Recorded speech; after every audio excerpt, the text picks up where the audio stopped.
தமிழகத்தில் நிகழும் அறிவிக்கப்படாத மின்வெட்டால் பொதுமக்கள் சிரமத்திற்குள்ளாகி வரும் நிலையில் மின்சாரத்துறையில் உள்ள நிர்வாக சீர்கேடுகளை களைந்து மின் உற்பத்தியை அதிகரிக்க தேவையான நடவடிக்கைகளை அரசு மேற்கொள்ள வேண்டும் என கழக பொதுச் செயலாளர் திரு டிடிவி தினகரன் அவர்கள் வலியுறுத்தியுள்ளார். இது தொடர்பாக தன் சமூக வலைதள பக்கங்களில் பதிவிட்டுள்ள அவர், தமிழகத்தில் கோடை வெயிலின் தாக்கம் உச்சத்தை எட்டியிருக்கும் நிலையில் சென்னை, கோவை, திருப்பூர் உள்ளிட்ட நகர்ப்பகுதிகளில் மட்டுமல்லாது கிராமப்புறங்களிலும் அடிக்கடி நிகழும் அறிவிக்கப்படாத மின்வெட்டால் பொதுமக்கள் மிகுந்த சிரமத்திற்குள்ளாகி வருவதாக தெரிவித்துள்ளார்.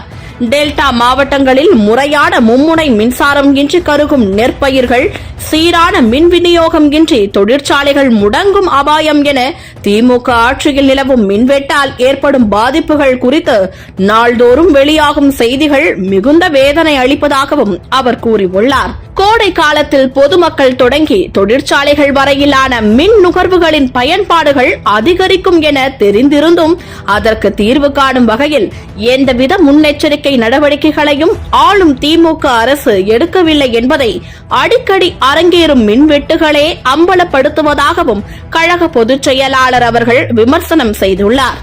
ஆட்சிக்கு வந்த பின்பு மின் கட்டணத்தை உயர்த்துவதில் குறிக்கோளாயிருந்து அதனை செயல்படுத்திய திமுக அரசு பொதுமக்களை பாதிக்கும் மின்வெட்டை போக்கவோ மின்சார உற்பத்தியை அதிகரிக்கவோ எந்தவித நடவடிக்கையும் இதுவரை எடுத்ததாக தெரியவில்லை எனவும் இதன் மூலம் 2006-2011 ஆண்டு காலகட்டத்தில் ஏற்பட்ட மின்வெட்டு பிரச்சனையால் ஆட்சியை பறிகொடுத்த திமுக அதிலிருந்து இன்னமும் பாடம் கற்கவில்லை என்பதை தெளிவுபடுத்துவதாகவும் அவர் கூறியுள்ளார்.